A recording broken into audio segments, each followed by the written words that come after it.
अंतिम महात्म्य को बहुत सावधान होकर के हमको आपको श्रवण करना चाहिए। बहुत विशेष प्रश्न, सभी पुराणों के सारांश को इस महात्म्य में गरुण जी के प्रश्न का उत्तर देते भगवान ने निरूपित कर दिया है। इस महात्म्य में श्री गरुण जी भगवान से प्रश्न करते हैं। गुणवाच श्रुतम मया दया सिंधो वाज्ञान जीव संस्कृति अधुना श्रोतुमिच्छामि मोक्षोपायं सनातनम। भगवन देव देवेश शरणागत वत्सल असारे घोर संसारे सर्व दुख मलीमसे। नानाविध शरीरस्था अनंता जीवराशयः जायन्ते चा म्रियन्ते चा तेषाम् अंतो न विद्यते। सदा दुःखातुरा एव ना सुखी विद्यते क्वचित् कैनोपायेन मोक्षेश मुञ्चन्ते वद मे प्रभो।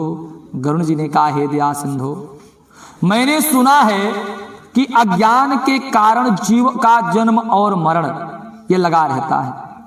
अब मैं सनातन मोक्ष के उपाय को हे जगदाधार आपसे श्रवण करना चाहता हूं। हे प्रभु, हे देवदेवेश, हे शरणागत वत्सल, सभी प्रकार के दुखों से मलिन तथा सार रहित इस भयावह संसार में अनेक प्रकार के शरीर धारण करके अनंत जीव राशियां उत्पन्न होती हैं और मरती हैं, और इस जन्म और मरण का अंत नहीं है, और हर बार जन्मत मरत दुसह दुख होई। चाहे जिस योनि में, चाहे चींटी के रूप में जन्म लेना पड़े, चाहे कुत्ते के रूप में, चाहे आदमी के रूप में, जब जन्म होगा तब दुख होगा, और जब मरना पड़ेगा तब दुख होगा। हर बार इनको जन्म और मरण के समय यातना का उपभोग करना पड़ता है। ये सभी दुख से पीड़ित हैं, इन्हें कभी सुख नहीं मिलता। हे मोक्षेश, हे प्रभु, किस उपाय के करने से जीव इस संसार के आवागमन चक्र से मुक्ति को प्राप्त कर सकता है, इसके संबंध में आप बताने की कृपा करें। श्री भगवान वाच। अब भगवान बोले कि श्रृणुतार्च प्रवक्ष्यामि यन्मां त्वं परपृच्छसि यस्य श्रवण मात्रेण संसारान्मुच्यते नरः। अस्ति देवो परब्रह्म स्वरूपी निष्कलो स्यः सर्वज्ञा सर्वकर्ता सर्वेशो निर्मलोद्वयः स्वयं ज्योतिर आदि अंतो निर्विकारा परात्परा निर्गुणा सच्चिदानंद स्वरूप दशां जीव संकाः। श्री भगवान बोले कि हे गण, तुम जिस विषय में पूछते हो वह बतलाता हूं, जिसको सुनने मात्र से मनुष्य संसार से मुक्त हो जाता है। गरुण जी वह परब्रह्म परमात्मा निष्कल यानी कला रहित परब्रह्म शिव स्वरूप सर्वज्ञा सर्वकर्ता सर्वेश्वर निर्मल अद्वैत। अद्वैत का मतलब होता है जो द्वैत भाव से रहित हैं, अद्वैत हैं। वही परमात्मा स्वतः प्रकाश स्वरूप हैं, आदि अंत से रहित हैं, निर्विकार हैं, निर्गुण हैं, परात्पर हैं, सतचित आनंद स्वरूप हैं। उन्हीं परमात्मा का जो अंश अलग हुआ वही है जीव। अनाद के फेरे में पड़ करके उन्हीं परमपिता परमात्मा से जो अंश अलग हुआ उसी का नाम जीव, हम और आप। जैसे खूब मोटी लकड़ी जल रही है ना, इस पर पत्थर मारिए तो इसमें चिंगारी अलग होती है ना, ऐसे अनाद के फेरे में पड़ करके उन परमपिता परमात्मा से जो अंश अलग हुआ उसी का नाम हुआ जीव, हम और आप। ईश्वर अंश जीव अविनाशी। जैसे परमात्मा अविनाशी से यह जीव भी अविनाशी है। ये केवल हाथी की योनि में गया, फिर कुत्ते में गया, फिर मनुष्य में गया, फिर चिड़िया बना, फिर कीड़ा बना, फिर पशु बना, फिर पक्षी बना, ऐसे बनता है, लेकिन समाप्त नहीं होता है। समाप्त कब होगा? जीव का समापन कब होगा? जब जीव परमात्मा में ही समाहित हो जाएगा तब होगा। जैसे अभी सब लकड़ी पर हम आप पत्थर से प्रहार करें तो जो चिंगारी निकलेगी और जो चिंगारी दूर चली जाएगी, जो चिंगारी दूर चली जाएगी वो क्या होगा? राख बन जाएगी, मिट्टी हो जाएगी, बदल जाएगी। लेकिन उसी मिट्टी में फिर कोई पेड़ तैयार होगा, फिर वो पेड़ सूखेगा, फिर जलाएंगे, फिर अग्नि उत्पन्न हो जाती है ना। और जो चिंगारी उस लकड़ी के पास में, अग्नि के पास में वो धधक रही है, ऐसे उसी परमात्मा से हम आप सब अलग हुए हैं। जो बड़े बड़े संत महापुरुष हैं परमात्मा के चरण को शुरू से पकड़ लिए हैं। बताया ना कि ये जन्मजात ब्रह्मचारी हैं, साधु सन्यासी बड़े बड़े हैं, वो भगवान को प्रारंभ से चरण को पकड़े हुए हैं, तो वे वैसे अग्नि बने हुए हैं और हम आप बहुत दूर चले जाते हैं, संसार में भ्रमण करते रहते हैं, हाथी घोड़ा ऊंट बैल। फिर जब कभी यदा कदा जाकर के हमारे कई जन्म जन्मांतर के पुण्य जब संचित होते हैं तब जीव को मुक्ति की प्राप्ति होती है और वह मुक्ति प्राप्त करने के बाद ही जीव के जन्म और मरण के चक्कर का समाप्त होता है। भगवान कहते हैं कि जीव को सुख और दुख ये दोनों उसके अपने कर्म के अनुसार प्राप्त होते हैं और हर जन्म में प्राप्त होते रहते हैं। ये जो कभी अस्थावर यानी पेड़ पौधा, कभी कीड़ा, कभी जलचर, कभी पक्षी, कभी पशु आदि योनि को प्राप्त करता है, लेकिन जब तक इसको मनुष्य योनि की प्राप्ति नहीं होती है तब तक मोक्ष को नहीं प्राप्त करता। और फिर जो मनुष्य योनि को प्राप्त कर गया और वह अपने तरण तारण का उपाय नहीं कर रहा है गरुण जी, तो क्या उससे अधिक खल किसी और को माना जाए। 84 लक्षेषु शरीरेषु शरीर राम, 84 लाख प्रकार की योनियों के जीव होते हैं और इन 84 लाख योनियों में हमने भ्रमण किया। भ्रमण करते करते करते करते जब हमारे जन्म जन्मांतर के पुण्य कर्म संचित हुए एकत्रित, तब हमको मनुष्य योनि का लाभ प्राप्त हुआ है। अब इस मनुष्य योनि को प्राप्त करके यदि हम धर्म का साधन नहीं करते हैं, संग्रह नहीं करते हैं, अपने मुक्ति का उपाय नहीं करते हैं, तो हमसे ज्यादा दुष्ट किसको माना जाए।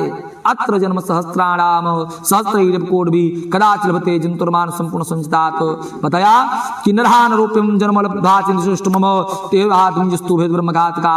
यदि हमारा शरीर खूब सुंदर हो, श्रेष्ठ कुल में हमको जन्म मिल जाए मनुष्य रूप में और हम अपने इंद्रियों के वशीभूत होकर के विषय वासनाओं में लिप्त हो जाएं, अपने तरण तारण का उपाय न करें, तो हमको ब्रह्मघातक दोष नहीं तो कौन सा दोष लगेगा। भाई शरीर के बिना किसी जीव को कोई पुरुषार्थ मिलने वाला नहीं है। भाई जब तक हमको मनुष्य नहीं मिलेगी ना हम धर्म कर सकते हैं, न काम, न अर्थ, न मोक्ष, ये चारों पुरुषार्थ चतुष्टय केवल मनुष्य योनि को प्राप्त करने पर ही मिलेगा। तो इसलिए जीव का परम कर्तव्य क्या है कि जब मनुष्य योनि की प्राप्ति हो जाए तो सबसे पहले क्या करें, शरीर की रक्षा करें, क्योंकि बिना देहेन कस्यापि पुरुषार्थो न विद्यते, क्योंकि विश्व शरीर के बिना कोई पुरुषार्थ होने वाला नहीं है। तो तस्मात् देहम धनम रक्षेत पुण्य कर्माणि साध। तो इसलिए शरीर की रक्षा करते हुए पुण्य कर्म का साधन करना चाहिए। भाई आज एकादशी है, हमारे शरीर में कोई कुरोग है, हम निराहार व्रत रखेंगे तो आज ही शरीर छूट जाएगा। तो निराहार व्रत रखने क्या सकता है, फलहार कर लीजिए, ताली बजा बजा भगवान का कीर्तन कीजिए, तो अगली एकादशी भी मिल सकती है, अगली भी मिल सकती है, अगली भी मिल सकती है। नहीं, इसी एकादशी को सीताराम। इसलिए शरीर की रक्षा करना चाहिए। क्यों करना चाहिए, पुनर्ग्राम पुनर्क्षेत्रम पुनर्वित्तम पुनर्गृहम।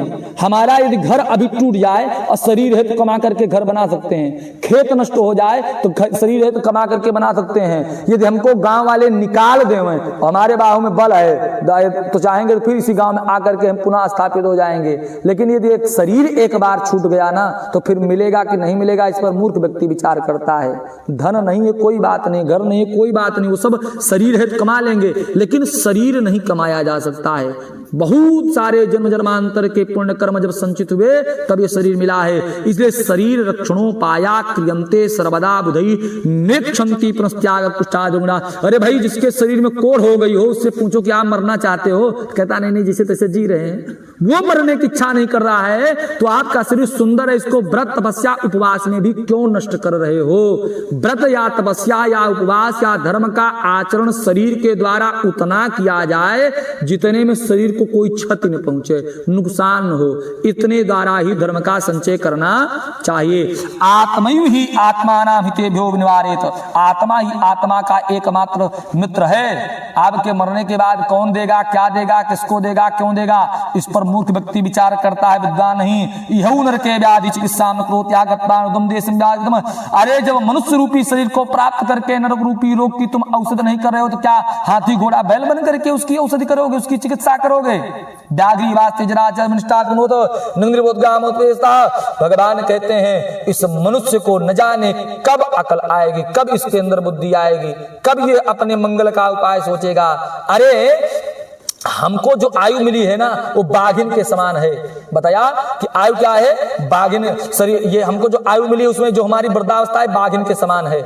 जैसे बाघिन होती है ना, वो जब भोजन कर लेता है सियार बेग ना, तो बहुत आलसी होते हैं। बाघिन ने मांस भक्षण कर दिया किसी का शिकार करके, तो फिर बैठ करके विश्राम करने लगेगी। तब उसके सामने से बहुत सारे पशु पक्षी आ रहे हैं, जा रहे हैं, किसी पर आक्रमण नहीं करेगी, क्योंकि उसको भूख नहीं लगी है।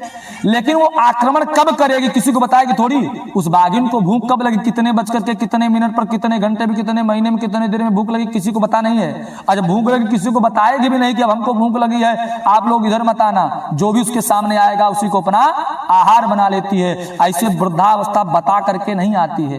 किसी से पूछा जाए कि आप कौन से महीने में, कौन से सन में, कौन से दिन, कितने बज करके कितने मिनट पर बूढ़े हुए, कोई बता सकता है? अरे 30 वर्ष का व्यक्ति यदि उसके शरीर में कुरोग लग जाए तो 70 वर्ष वाले व्यक्ति से भी बदतर हो जाता है। और 70 वर्ष वाला व्यक्ति भी, 80 वर्ष वाला व्यक्ति भी, यदि उसका शरीर हष्टपुष्ट है तो नौजवान सा दिखता रहता है। शरीर में वृद्धा अवस्था आने का कोई शुभ समय नहीं है, कोई आयु की सीमा नहीं कि इतनी उम्र में ही आप बूढ़े होंगे। कम आयु में भी हमारी शरीर नष्ट हो सकती है और अधिक आयु में भी हमारा शरीर पुष्ट रह सकता है। और आगे भगवान बताते हैं, और जो ये तो हो गई वृद्धावस्था की बात, और जो हमको आयु मिली है ना, वो ऐसे मिली हुई जैसे एक घड़े में आप छेद कर दीजिए और पानी भर दीजिए और ऊपर में उसको टांग दीजिए, उससे प्रतिक्षण करके बूंद बूंद जल गिर रहा है ना, तो जल खत्म होगा, गिर रहा है, लेकिन कब खत्म होगा हम बता सकते हैं? और उसको हम झांक भी नहीं सकते, ऊपर टंगा हुआ है। जब तक उसकी आखिरी बूंद गिरना बंद नहीं हो जाएगा तब तक हम यही मानेंगे कि इसमें जल पर्याप्त भरा पड़ा है, इसमें जल अभी है, जल अभी है। ऐसे इस शरीर रूपी घड़े में श्वास रूपी जल भर दिया गया है। जितनी श्वास हम ले रहे हैं, मानो कि इस शरीर रूपी घड़े से श्वास रूपी जल की बूंदें निकल रही हैं, तो खत्म होंगी, ये निश्चित है। कब होंगी? 1 साल में, 1 दिन में, 2 दिन में, 5 दिन में, 1 घंटे में, इसका कोई भरोसा नहीं किया जा सकता है। और आगे भगवान बताते हैं कि भगवान आगे बताया कि ये वृद्धावस्था बाघिन के समान है, आयु एक फूटा हुआ घड़ा है, और शत्रु हमारे कौन है? रोग। जब इस शरीर में रोग घुसने लगे तो मान लीजिए मृत्यु रूपी शत्रु ने आप पर आक्रमण कर दिया है, इसलिए अब आप होशियार हो जाइए। यावन नाश्रयते दुखम यावन चावदा यावन वैकल्यम तावसमासेत। अरे जब तक दुख नहीं आता, जब तक आपत्तियां नहीं आती, जब तक हमारी इंद्रियों में कोई विकार नहीं होता, आंख, दांत, नाक सब एकदम मजबूत है, उसके पहले आप धर्म का संग्रह कर लीजिए, धर्म का साधन कर लीजिए। आप विचार करेंगे वृद्धावस्था आएगी तो हम योग करेंगे, और घुटना काम करना बंद कर दिया, पालती मार कितनी देर बैठ सकते हैं, तो कौन सा योग करेंगे? अरे घर में जब आग लग जाए और आप कुआं खोदना प्रारंभ कीजिए तो आप मूर्ख माने जाएंगे। बुद्धिमान व्यक्ति हुए घर में आग लगे न लगे कुआं खोद करके बैठा है, पानी पी रहा, आग लगे शांत करेगा। ऐसे वृद्धा अवस्था आने के पहले ही आप अपने मंगल का, अपने कल्याण का, अपने मुक्ति का मार्ग प्रशस्त कर लीजिए, क्योंकि आपको वृद्धावस्था मिलेगी कि नहीं मिलेगी इस पर संदेह है। मृत्यु किसी को बता करके आने वाली नहीं है। कालो ना ज्ञायते नानाकारी संसार संभई सुखम दुखम जनो हंत वेतितात्मनाः जातानाम आर्तानम तागस्तान विश्वा दुखदान लोको मुहसराम पिता भेद कदाचन। संसार में जीव को उत्पन्न होते हुए लोग देख रहे हैं, कोई रोग में पड़ा हुआ है, कोई मृत्यु को प्राप्त हो रहा है, कोई आपत्ति में पड़ा हुआ है, लेकिन संसारी जीव जितने हैं ना, ये सब मोह रूपी मदिरा के नशे में मदमस्त हैं। देख करके भी इनको ज्ञान नहीं हो रहा है, समझ कर नहीं आ रही है इनको। भगवान कहते हैं कि सब बात छोड़ दो गरुड़ जी, सतम जीवितम अत्य अल्पम। अगर मनुष्य को ये मतलब वैसे तो आयु निश्चित नहीं है, लेकिन अगर गारंटी कार्ड दे दिया जाए 100 साल मनुष्य को जीना है, उसके पहले मृत्यु नहीं होगी, भगवान कहते हैं गुरु जी 100 साल में भी इनके पास समय नहीं है धर्म करने का। कहा महाराज नष्ट कहां करते हैं? तो बताया कि बाल्य रोगम जरा दुखम तम फलम प्रारब्धे नोगे जागृत प्रकुष्का विश्वास तब्बे भयस्थाने हा न रहा कौन हन्यते। ये 100 साल आएगा, कुछ समय रोग में चला जाएगा, कुछ समय मलमूत्र त्याग करने में नष्ट कर देंगे, कुछ समय विवाह उत्सव आदि के आयोजन में समय कर नष्ट कर देंगे, कुछ रोग में चला जाएगा, कुछ वृद्धावस्था में चला जाएगा, तो इनके पास समय कहां है? और आधा जीवन 100 साल में तो सोने में नष्ट हो जाता है, रात्रि के समय में विश्राम करने में आधा जीवन इन्होंने समाप्त कर दिया। फिर बाल्यावस्था में, रोग में, युवावस्था में, वृद्धावस्था में इनके पास धर्म करने का समय नहीं है, तो क्यों नहीं भय स्थान को प्राप्त होवें। एक तो भगवान कहते हैं कि गरुड़ जी यदि जीवन में संसार में हमारा जन्म हुआ है तो हमको कभी भी अपनी आयु पर विश्वास नहीं करना चाहिए। आप 3 चीजों पर विश्वास कर लीजिए, लेकिन आयु पर विश्वास मत कीजिए। क्या? जो समुद्र में लहर उठती है उसको रस्सी में बांधा जा सकता है? नहीं, लेकिन मान लीजिए कि उसको हम बांध सकते हैं। आकाश को खंड किया जा सकता है, लेकिन ये भी मान लीजिए कि आकाश को हम खंड खंड कर देंगे कभी समय आने पर। आप ये भी मान लीजिए कि आप सुमेर पर्वत को विशीर्ण कर सकते हैं, पूरा पर्वत ही समाप्त कर सकते हैं। इस पर विश्वास कर लीजिएगा। पूरी हम मरने के लिए रेस लगा लिए हैं। एक वर्ष आयु व्यतीत हो गई, तब मृत्यु की तरफ कितना बढ़े, 40 वर्ष 50 वर्ष, अरे 100 वर्ष की भी आयु है तो उसमें से 50 60 70 वर्ष जितना बीत गया, मृत्यु की तरफ भी तो हम बढ़ते हुए जा रहे हैं। भगवान कहते हैं गरुण जी, युजते वेष्टानाम प्रतिबिंब धैते नमैरुचाप शीरते सुस्ते सागरम श्रीदकागता इदकृतम इदकांतकृताम तमिजातिकृतांते कुर्ते वथाम। हे गुण, उस पर भी मेरा धन, मेरे बांधव, मेरा परिवार, मेरी स्त्री, ऐसी बात का आलाप करने वाले मनुष्य रूपी बकरे को काल रूपी भेड़िया अपना ग्रास बना लेता है। आपने क्या किया, क्यों किया, अच्छा किया, बुरा किया, मृत्यु इन सब बातों पर विचार नहीं करती है। मृत्यु जब आ जाती है तो आ जाती है। और प्यारे, मृत्यु किसी को अपना ग्रास ऐसे बनाती भी नहीं है। मृत्यु किसी को अपना भोजन ऐसे नहीं बनाती है। कैसे बनाती है बता कि तृष्णा सूचिर निर्भिन्नम, तृष्णा रूपी, तृष्णा जो जानते हैं ना, तृष्णा, तृष्णा रूपी सुई से निर्भिन्न कोंच कोंच करके, सिकतम विषय सर्वसा, विषय रूपी घी में भिगो करके, तृष्णा रूपी सुई से कोंच कोंच करके और विषय रूपी घी में भिगो करके, राग द्वेष मनले पक्वम मृत्यु सनातमानम, राग और द्वेष रूपी अग्नि में पका करके मृत्यु जो है मनुष्य को अपना भोजन बना है। अरे भाई, बालांस यौनास्य वृद्धान गर्भदान पी श्रवणाते मुद्वा मुद्म, अरे चाहे कोई गर्भ में हो, मृत्यु उसको अपना ग्रास बना लेती है। जिसका जन्म ही नहीं हुआ है वो मर जाता है, तो जिसके ने जन्म ले लिया 2 साल 5 साल 10 साल 20 साल 50 साल जितने जी लिया, उसकी मृत्यु हो जाए, इसमें क्या आश्चर्य करना। मृत्यु गर्भस्थ को जब अपना ग्रास बना सकती है तो जिसने जन्म ले लिया है उसको अपना ग्रास बना लेवे, इसमें क्या आश्चर्य करना। मृत्यु किसी की प्रतीक्षा नहीं करती, किसी को छोड़ती नहीं है। दुख मूलम ही संसार साथ दुखतम तस्यागत, ये संसार में जितना हम चिपके रहेंगे उतने दुखी रहेंगे। यदि मुक्त होना चाहते हैं तो इस संसार का त्याग कर दें। संसार का त्याग करने का मतलब दोनों तरह से, अगर संसार के माया रूप से माया और मोह को हम त्याग कर देंगे तभी सुखी हो जाएंगे, और अथवा इस संसार का त्याग करके परम धाम को चले जाएंगे तभी सुखी हो सकते हैं। अन्यथा इस संसार में कोई सुखी था, न कोई सुखी है और न कोई सुखी हो सकता है। इस संसार में हमारा जन्म ही दुख का उपभोग करने के लिए, और इस मृतलोक में हमारा जन्म मृत्यु को ग्रहण करने के लिए है। अब अंतर क्या है? मनुष्य योनि हमको भगवान ने क्यों प्रदान की? जब मरना था तो हाथी घोड़ा ऊंट बैल बना करके कई बार मार चुके हैं। मनुष्य रूपी यौन प्रदान की भगवान ने आपको इसलिए कि अब की बार आप मरिए तो ऐसा जतन कीजिए कि न फिर जन्म लेना पड़े और न मरना पड़े। जन्म और मरण से बचने के लिए, इस चक्र को समाप्त करने के लिए भगवान ने हमको आपको ये मनुष्य रूपी यौन प्रदान की है। जाम ताकुरते जंतु संबंधान मानसा प्रियान काम तुर्घितम सुकृतम। लेकिन गरुण जी, लोहदार वहीं पास ही मिलते। गरुण जी, संसार में किसी व्यक्ति को लोहे की जंजीर में जकड़ दीजिए, किसी रस्सी में बांध दीजिए, वो तो मुक्त हो सकता है। लेकिन पुत्रदार मई पास मुझते न कदाचन, लेकिन जो स्त्री पुत्र परिवार पुत्री इनकी प्रेम रूपी रस्सी में बंधा व्यक्ति है, ये कभी मुक्त होने वाला नहीं है। हे गरुण, यावंता कुर्ते मान मनसा प्रियांत, जितना हम संसार में संसारियों से प्रेम बढ़ाते हैं उतना ही हमारे अंदर दुख रूपी कांटे चुभते रहते हैं। हे गरुण, ये बड़े खेद की बात है कि विषयों का आहार करने वाले इंद्रिय रूपी चोर हमारा संपूर्ण धन लूट करके चले जाते, हमको ज्ञात ही होता है। मनुष्य की दशा वैसी है जैसे मांस लोभी लालची मछली मछुआरे की फेंकी हुई लोहे कील को नहीं देखती, केवल मांस का लोथड़ा देखती है। ऐसे आनंद के लालची मनुष्य को यम की बाधा भी दिखाई देती है। हे गरुण, जो अपने हित और अहित को नहीं जानते, सदा कुमार्ग पर चलने वाले हैं, पेट मात्र भरने में लगे रहते हैं, वे मनुष्य नरगामी होते हैं। क्यों? क्योंकि निद्रा, मैथुन, आहार और भय ये सभी प्राणियों में एक समान पाया जाता है। सारे प्राणी खाते हैं, पेट भरते हैं, आहार ग्रहण करते हैं, निद्रा सोते हैं, मैथुन करते हैं और संतान उत्पत्ति करते हैं, तो सभी जीव करते हैं। लेकिन ज्ञानवान को मनुष्य और ज्ञानहीन को पशु कहा जाता है। प्रभाते मलमूत्राभ्याम तो व्याम समगिरव रातो निद्रायाम बद्धन्ते मूढ़वानमा। और गरुण जी, ये जो मूर्ख मनुष्य होते हैं ना, ये प्रातः काल का समय मलमूत्र त्याग करने, मध्याह्न का समय खाने पीने में, रात्रि के समय मैथुन और निद्रा में नष्ट कर देते हैं। इनके पास धर्म करने का समय नहीं है। स्वादे धनता सदनता जायन्ते चामन्ते हांगेते। हे गुरु जी, बड़े खेत की बात है कि अज्ञान से मोहित होकर के सभी जीव अपनी देह, धन आदि, पत्नी आदि में आश्रित होकर के बार बार जन्म ले रहे, मर रहे हैं। इसलिए देह गेह पुत्र कलत्र आदि के सदा आसक्ति का त्याग करें। यदि सब आसक्ति ने छूटे तो क्या करें महाराज? सभी आसक्तियां पत्र मतलब पूरा इतना बड़ा मकान, दुकान, घर, परिवार, पत्नी, पुत्र, सबके प्रति आसक्ति का त्याग कैसे कर सकते हैं? तो भगवान ने कहा सब न छूट सके ना तो संत महापुरुषों की संगति करें। ऐसा करेंगे महाराज क्या मिलेगा?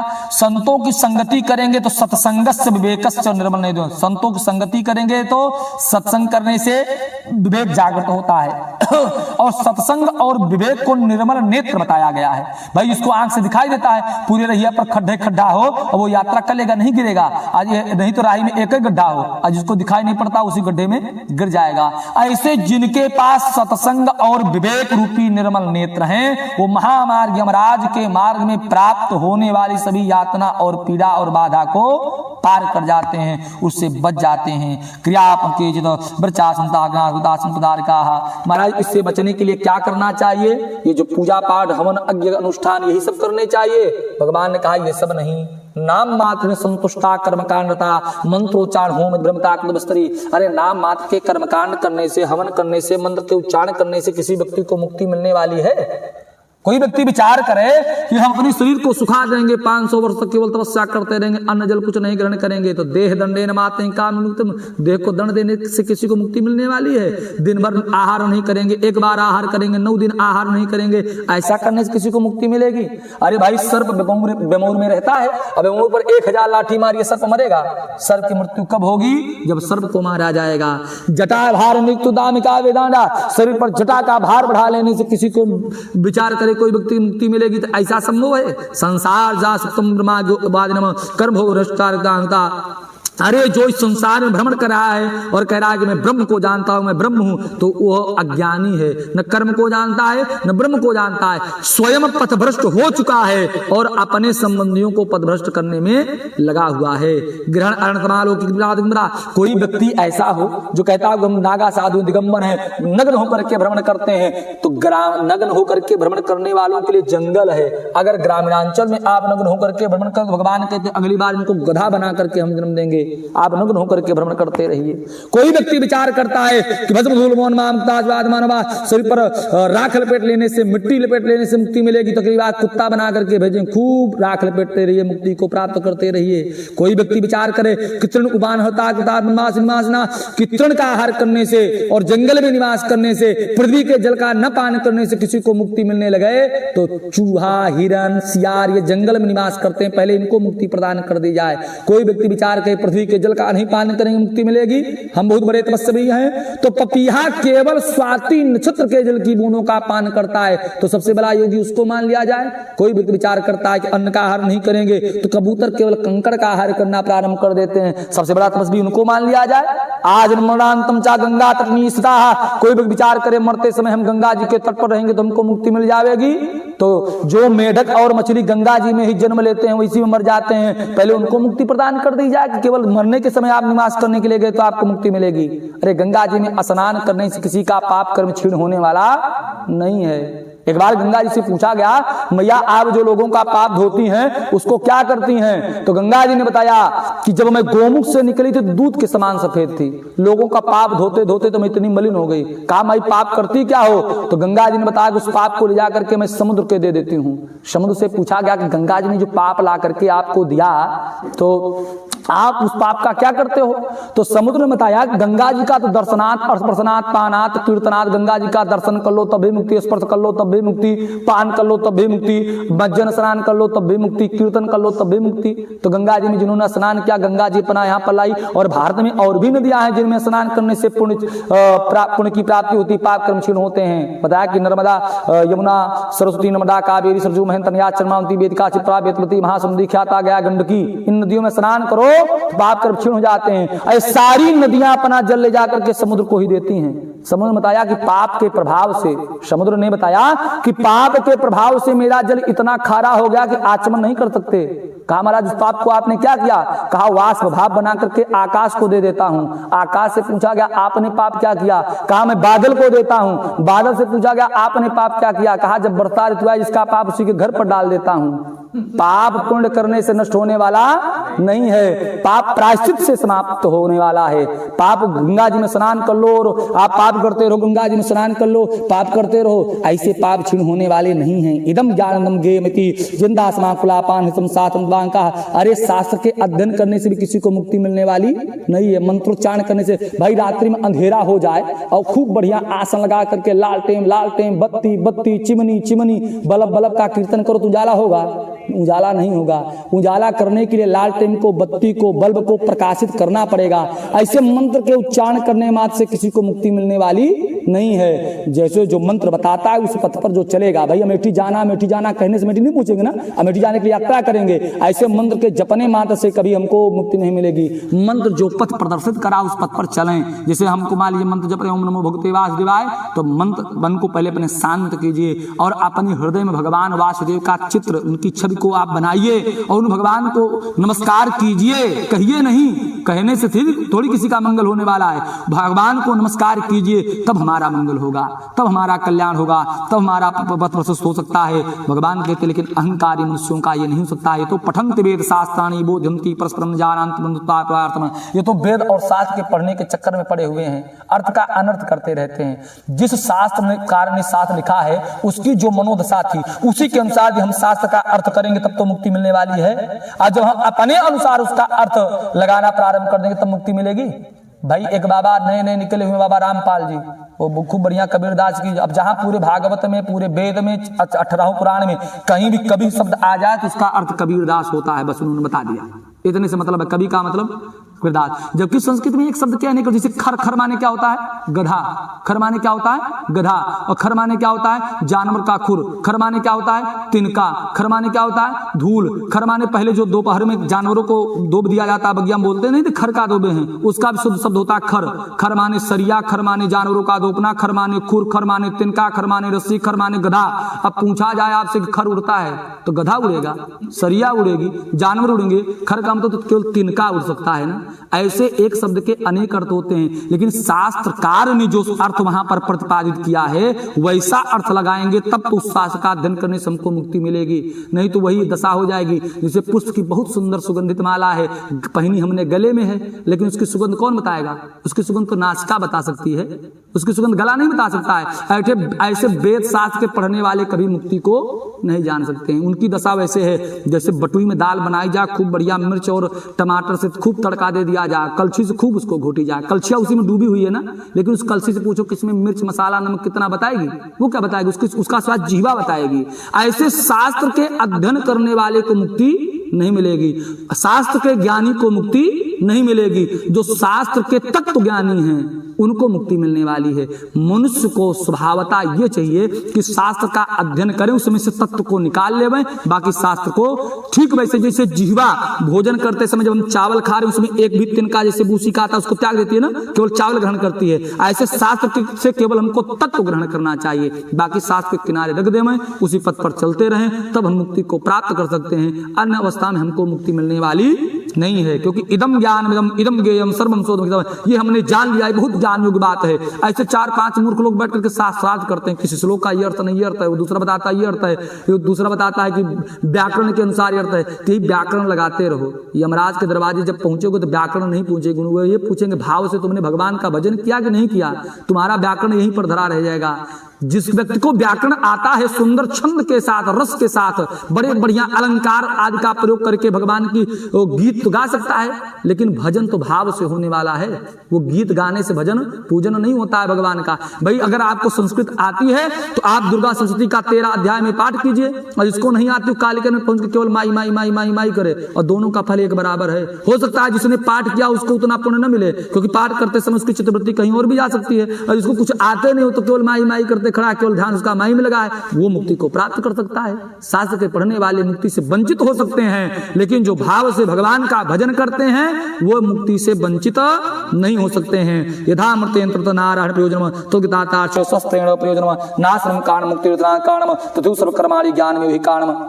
अद्वैत स्वम प्रोक्तम क्रियास्वतम कुर्वक्तेन लभ्येत नाधि ता आगत कोम कोडभी आगमोक्तम विवेकाभ्योदम ज्ञान प्रसक्ते शब्द ब्रह्मगम्यम परब्रह्म विवेचकम अद्वैतम के चिंते द्वैतमक्षं चा परिसं तत्त्वं जानन् द्वितीयापजेतम द्वैपदे बद मोक्षाय नवमेति मेचा। संसार सागर में हम बंधन में बंधे हुए हैं। अगर मुक्त होना चाहें तो बंधन और मुक्ति के दो ही पद हैं, मैते मोर तोड़ते माया। मेरा मेरा मेरा मेरा मेरा मेरा बंधन में बंध गए, मेरा नहीं है, हम बंधन से मुक्त हो गए। हमारा घर है, इसकी फर्श टूटेगी तो इसकी छत टूटेगी तो इसके पंड में कोई क्षति आएगी तो हमको पीड़ा होगी। हमारा नहीं परमात्मा का दीवा, जिस परमात्मा ने पेंट करवाया वही फिर करवाएंगे, जिस परमात्मा ने बनवाया वही फिर बनवाएंगे। जब इस भाव पर हम चलेंगे तब हमारे अंदर हम बंधन से मुक्त हो सकते हैं, अन्यथा बंधन से मुक्त होने का कोई उपाय नहीं है। केवल आप शास्त्र को पढ़ते रहिए, शास्त्र को पढ़ते रहिए और कभी आप मुक्ति को प्राप्त नहीं कर सकते हैं। हाथी घोड़ा ऊंट बैल कई योनियों भ्रमण करो, फिर मनुष्य योनि मिले, फिर शास्त्र पढ़ने में गंवा दीजिए, फिर इसी तरह भ्रमण करते रहेंगे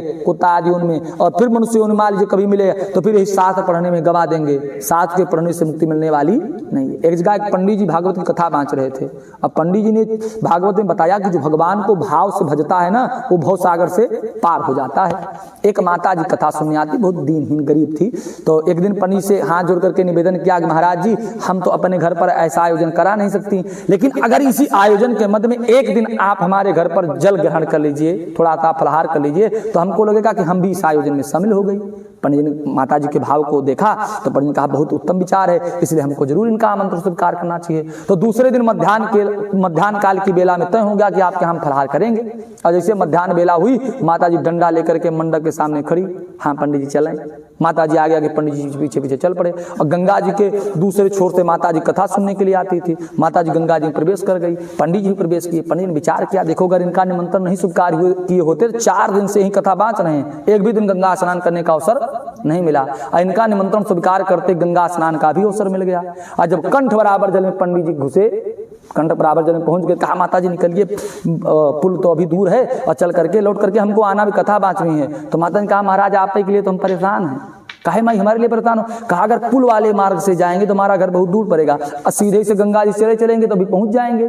पंडित ने कहा माई इसी में डूब करके मर जाएंगे। तो माता ने कहा महाराज काहे मजाक करते हो? कल कथा में आप बता रहे थे जो भगवान को भाव से भजता है वो भव सागर से पार हो जाता है, तो अपनी गंगा मैया ही कहाँ डुबो देंगी।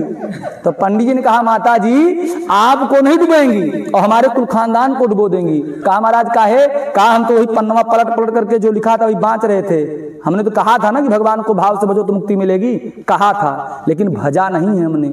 जो भगवान को भाव से भजेगा वो भवसागर से पार होगा, जो कहेगा वो पार होने वाला नहीं है। कहने मात्र से किसी को मुक्ति मिलने वाली नहीं है। भगवान बताते हैं कि हे गुण जी, इस प्रकार अगर कोई व्यक्ति यह विचार करे गंगा जी में हमको मुक्ति मिलेगी तो उसको भी मुक्ति मिलने वाली नहीं है। तो महाराज मुक्ति कहाँ स्नान करें तब मिलेगी? तो भगवान कहते हैं ज्ञान हृदय सत्य जले राग द्वेष मलाप है यह असनाति मानसे तीर्थे सावई मोक्षम प्राप्नुयात्। ज्ञान रूपी कुंड में सत्य रूपी जल से राग द्वेष रूपी मल को जो धोते हैं, ऐसे मानस तीर्थ में जो स्नान करते हैं एकमात्र मुक्ति के वही अधिकारी हैं। धर्म ज्ञान प्रसूनस्य स्वर्गमोक्ष फलस्या तापद मोक्ष तुरुश्रेयतः। जो सभी प्रयत्न करके सारे अनुष्ठान भगवान में ही समर्पित करते हैं वह परमात्मा उनको मोक्ष फल प्रदान करते हैं।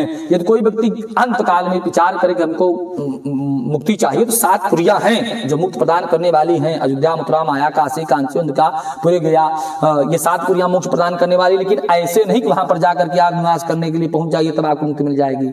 जब आपका आतुर समय आवे, मरण का समय आप जाने कि अब हमको मरना है, तो उस समय आपको यह विचार करें कि परिवार से, घर से, मकान से, दुकान से जितने भी संबंध हैं सब के प्रति जो मोह है उसको आप समाप्त कर दीजिए। मोह को समाप्त करके धैर्य धारण करके एकांत में जाकर के गंगा जी के तट पर जब निवास करेंगे, अयोध्या में, मथुरा में, कहीं पर बड़े बड़े इन तीर्थों में कहीं यदि निवास करेंगे, तब हम जब मुक्ति को प्राप्त करें, तब वहां पर जब हमारी मुक्ति होगी तब हमको मुक्ति मिल सकती है। अन्यथा ऐसे गंगा जी पहुंच जाए, हम उसी में छलांग लगा दें, आत्महत्या कर ले में हमको मुक्ति मिल जाए, तो आत्महत्या करने वाले को वहां भी टांग दिया जाएगा, मुक्ति मिलने वाली नहीं है। गंगा जी को दूषित कर दिया आपने, कलंकित कर दिया वहां पर आत्मदाह करके, इसे ऐसी मुक्ति नहीं मिल सकती है। भगवान बताते हैं कि हे गुरु जी, इस प्रकार जो भी प्राणी भगवान का निरंतर ध्यान करते हैं वह परमात्मा उनको मुक्ति प्रदान करते हैं। बोले गदाधर भगवान की। आइए इसका अंतिम श्लोक हम आप दोनों लोग, पहले हम बोलें फिर आप लोग दोहराइए। असमरणात, बोले असमरणात दुर्गतिर्हर्ता, पूजन यज्ञेन सद्गतेर दाता, यह परया निज भक्त्या ददाति मुक्तिम स माम हरि पातु। अर्थात जिनके स्मरण करने मात्र से दुर्गति का हरण हो जाता है, जिनके पूजन करने से सद्गति का संयोग बनता है, वह परमात्मा अपनी परम भक्ति हमको प्रदान करें, जिस भक्ति के योग संयोग से हम सनातन मोक्ष को प्राप्त करें। बोले गदाधर भगवान की, गरुण भगवान की। आइए 2 बार भगवान नाम कीर्तन करते हैं और यहीं से कथा को विश्राम किया जाएगा। 2 बार भगवान नाम कीर्तन करें फिर कथा को विश्राम। बोलो गदाधर भगवान की।